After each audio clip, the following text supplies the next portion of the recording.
하나님 말씀은 로마서 13장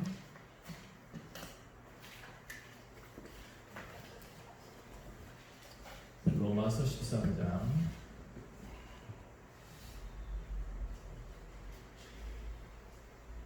11절부터 13절까지 말씀, 로마서 13장 11절부터 13절 우리 함께 같이 읽도록 하겠습니다. 13장 11절부터 시작. 또한 너희가 이 시기를 알거니와 자다가 깰 때가 벌써 되었으니 이는 이제 우리의 구원이 처음 믿을 때보다 가까웠습니다. 밤이 깊고 낮이 가까웠으니 그러므로 우리가 어둠의 일을 벗고 빛의 갑옷을 입자. 낮에와 같이 단정히 행하고 방탕하거나 술 취하지 말며 음란하거나 호색하지 말며 다투거나 시기하지 말고. 아멘. 자, 이제 결론은 사실 14절 내용인데 제가 나중에 다시 결론 부분을 말씀드리도록 하겠습니다. 오늘 제목은 낮이 가깝습니다 라는 것입니다. 낮이 정말 가까워졌습니다. 반면에 밤도 참으로 깊어졌습니다. 이 낮이 가까우니 우리가 해야 될 일이 무엇이냐? 그것이 오늘 우리가 전해야 될 말씀이고 마음에 담아가야 될 말씀인 줄 믿습니다. 저는 아주 오늘 작정하고 아주 주관적인 생각을 먼저 말씀드리도록 하겠습니다. 제가 살면서 보고 들은 모든 것들 가운데 제 속에 들어와서 제 사고를 조금씩 주장하고 있는 하나의 극단적인 사고 중에 하나가 주관이죠. 사실 이 주관이 오늘 좀 약간 과장되게 표현할 겁니다. 그리고 완전히 좀 치우친 표현을 먼저 써보고 왜 이렇게 말씀하셨는지, 왜 이렇게 말씀하고 있는지에 대한 얘기를 또 풀어가도록 하겠습니다. 오늘 서론의 내용을 보면 제가 좀 다양한 시각을 가지라고 이런 말씀을 전하는 것이라는 것을 좀 이해하시고, 왜냐하면 우리가 알고 있는 세상의 평이한 사고를 가지고는 이런 지금 낮이 무엇이고 밤이 무엇이고에 대한 얘기를 할 수가 없기 때문에 우리 낮과 밤에 대한 얘기를 좀 확실히 구분짓고 가야 되겠다 생각해서 이런 말씀을 드린 겁니다. 말씀을 들으시는 분들은 모두 다 이해하시고 넓은 사고의 폭을 갖기 위한 방법이다라는 생각을 가지시고 들어주셨으면 좋겠습니다. 자, 일단 현대인들은 지극히 독립적이기를 원합니다. 아주 주체적인 사고를 갖고 있습니다. 누구의 간섭도 싫어합니다. 심지어 신을 믿는 사람들조차도 또는 믿지 않는 사람들조차도 자신의 환경이 평안하면 신의 간섭조차를 싫어합니다. 성경 말씀이 들어오지 않습니다. 평안하다 할 때 도리어 성경 말씀을 배제합니다. 참 희한하죠? 그런데 우리 인생살이에서 신 존재를 부정할 수 없는 여러 가지가 있습니다. 환난과 고통과 재난과 그런 상황이 올 때마다 우리는 조금씩 신 존재에 대해서 다시 생각하게 되는 것 같습니다. 그런데 너무나 평안할 때는 그 존재의 간섭을 싫어합니다.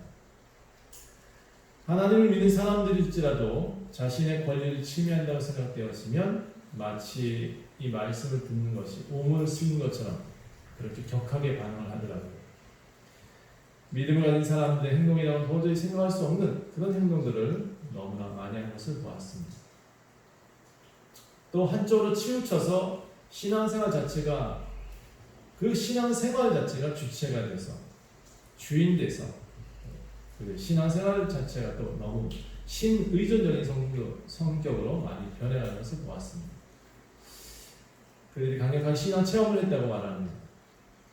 기도를 해서 사람이 병이 나았다고 말하고, 기도해서 우리 집안이 회복됐다고 말하기도 합니다. 믿음도 엄청 강하죠.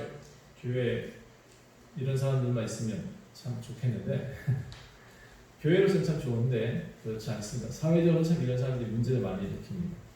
어떤 사건이 일어날 때마다 온전히 하나님의 책임으로 전가시키기도 하고요. 잘 되어도 하나님 탓이고 못 되어도 하나님 탓으로 돌린 사람들 참 많이 봅니다. 이런 분들이 대부분 다 극단적인 신앙적을 갖고 있습니다. 그런데 사실 이렇게 충성스러운 교인들 몇 사람만 있으면 교회는 잘 돌아갑니다. 교회에서는 참 유익한 사람들이죠. 목사보다도 기도 더 많이 하고 또 성경도 몇 번씩 필사를 하기도 하고 봉사도 참 나서서 열심히 하십니다. 그런데 이런 사람들이 특별한 행동을 하시면서 특별히 교회 안에서 그렇게 덕을 끼치시는 것도 참 좋은데 사회에서도 그런 덕을 끼치면 정말 더 좋겠는데 이렇게 신앙생활을 좀 극단적으로 하시는 분들 좀 일부 열심당원이죠. 그 열심당원들을 자세히 살펴보면 세상에서는 좀 의롭지 못한 행동들을 많이 했다는 것을 듣게 됩니다. 신앙이라는 이유로 가족들한테 배제되고 그 신앙이라는 이유로 친구들 사이에서 배제되고 그렇게 온전히 다 사회를 떠난 것처럼 사는 사람들이 많이 있습니다. 또 신앙을 가졌던 이유만으로 자신이 무슨 특권층이 된 것처럼 행동합니다. 자신의 주장은 옳고 타인의 주장은 틀렸다고 말을 합니다. 이 당위성은 이런 거죠. 하나님 나라는 옳다. 하나님은 더 높으시다. 하나님은 나라보다 더 먼저 계신 우리 임금이시다. 그 당위성을 가지고 이 땅에 있는 사람들은 삶을 부정합니다. 본인도 땅을 밟고 살면서 나라를 부정합니다. 신앙에 반대되는 것은 무조건 배제하려고 하는 맹신적 삶을 선택하려 합니다. 저는 유독 한국 사람들이 그런 성향이 좀 많은 것 같아요. 원래 선천적으로 그런 것 같지는 않아요. 우리나라 성향이 그런 것 같지도 않아요. 근데 제가 보기엔 우리나라 신앙인들의 모습을 자세히 살펴보면 환경적 요인이 더 큰 것 같고 또는 교육적 영향이 더 큰 것 같아요. 물론 이렇게 신중심적인 사고 그 다음에 또 열심내는 신앙인의 모습을 보면 부정적인 면만 있었다고 생각하지는 않아요. 긍정적인 면도 있었습니다. 우리나라 교회 참 빨리 성장시켰거든요. 100년 만에 이렇게 엄청나게 성장한 국가는 없습니다. 어느 나라보다도 더 빨리 성장을 했습니다. 그리고 어느 나라보다도 더 교회의 영향력이 커졌습니다. 그런데 조금 더 깊이 들어가 보면 우리 교회를 성장시키려고 무엇을 했냐면 전통적인 샤머니즘을 갖고 왔습니다. 그리고 그것을 교회 안에서 가르쳤습니다. 산신령을 교회의 하나님으로 바꾼 거죠. 또 불교 문화가 포함된 그런 교회가 들어왔습니다. 교회에서 비나이다 너무 많아졌습니다.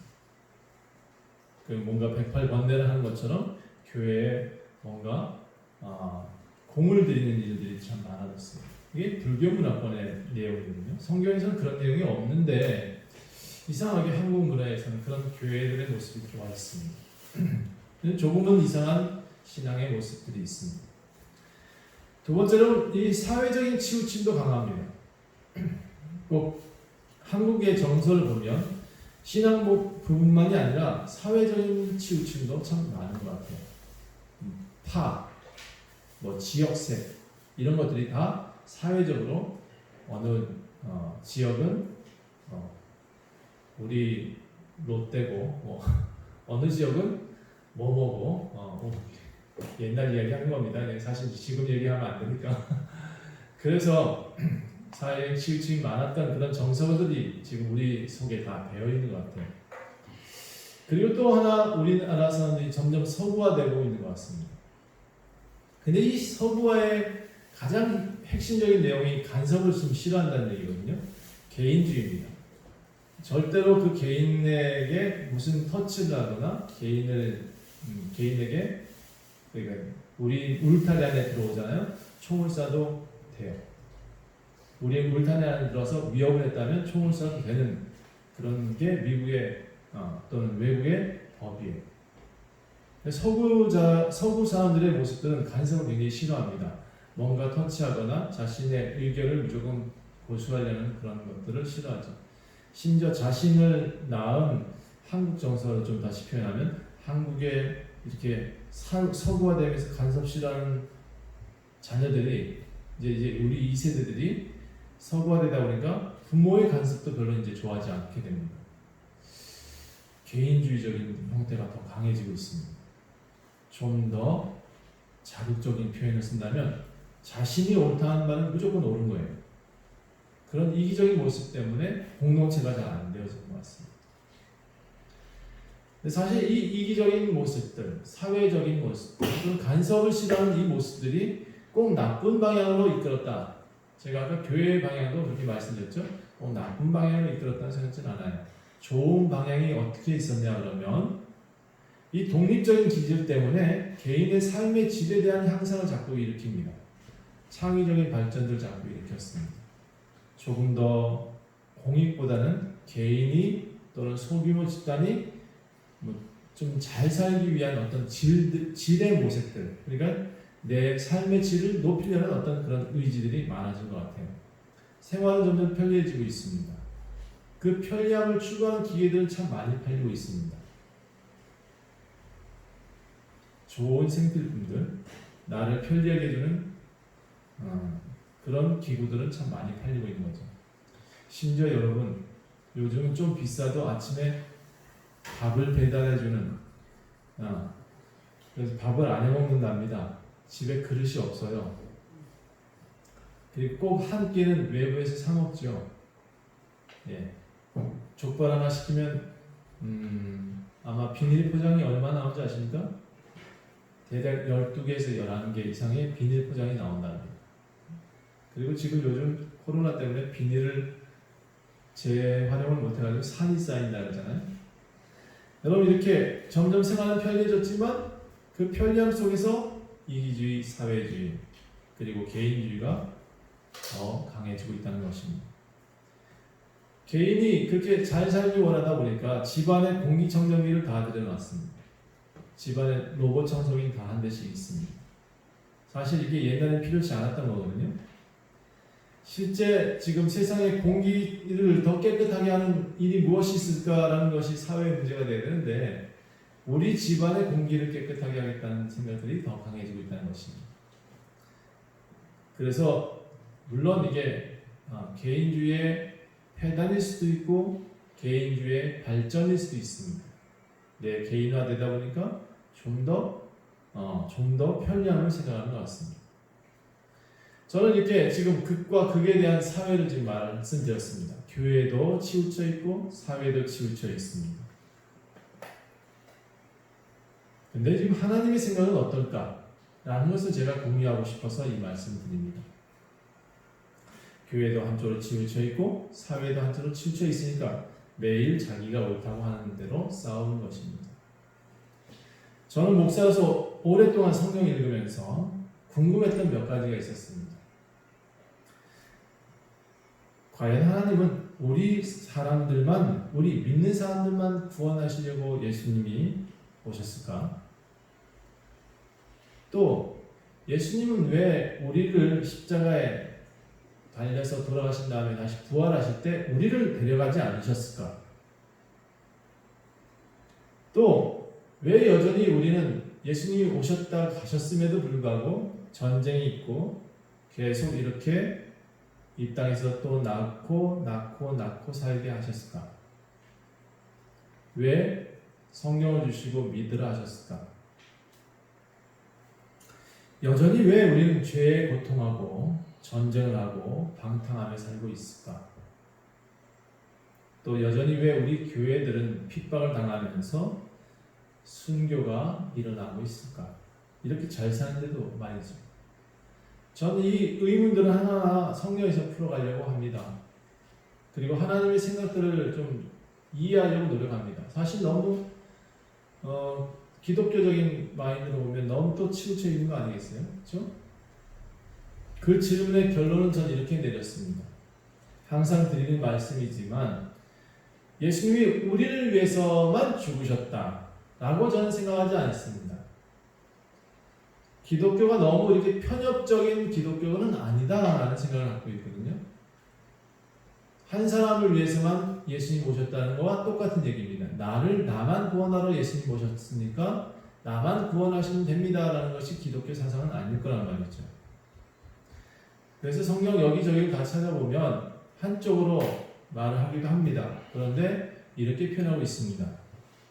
예수님은 이 땅의 사람들을 사람답게 살게 하기 위해서 오셨다라는 것이 제 결론입니다. 물론 성경에 이렇게 표현도 되어 있습니다. 믿는 자들에게는 영생을 주시겠다. 구원하시겠다. 그래서 저도 믿고 있습니다. 그리고 저도 예수님을 또 성경을 통해서 영생을 추구하고 살고 있습니다. 성경이 이렇게 표현합니다. 하나님이 세상을 이처럼 사랑하사. 하나님이 나를 사랑하사가 아니고 이처럼 세상을 사랑하사 독생자를 주셨다. 이는 그를 믿는 자마다 멸망하지 않고 영생을 얻게 하려 하십니다. 오신 목적은 분명히 세상을 사랑하기 때문에 오셨다. 그리고 그 예수님이 죽으신 이유는 나를 위해서 죽으셨다. 이게 이해가 됐으면 좋겠습니다. 하나님은 모든 인류를 위해서 오셨습니다. 그런데 믿는 사람들한테는 효력이 나타나고 믿지 않는 사람한테는 효력이 나타나지 않을 뿐입니다. 그것이 성경이 분명히 말씀하고 있는 말씀이기 때문에 저는 부정할 수 없이 모든 인류를 위해서 하나님이 오셨다라고 말할 수밖에 없습니다.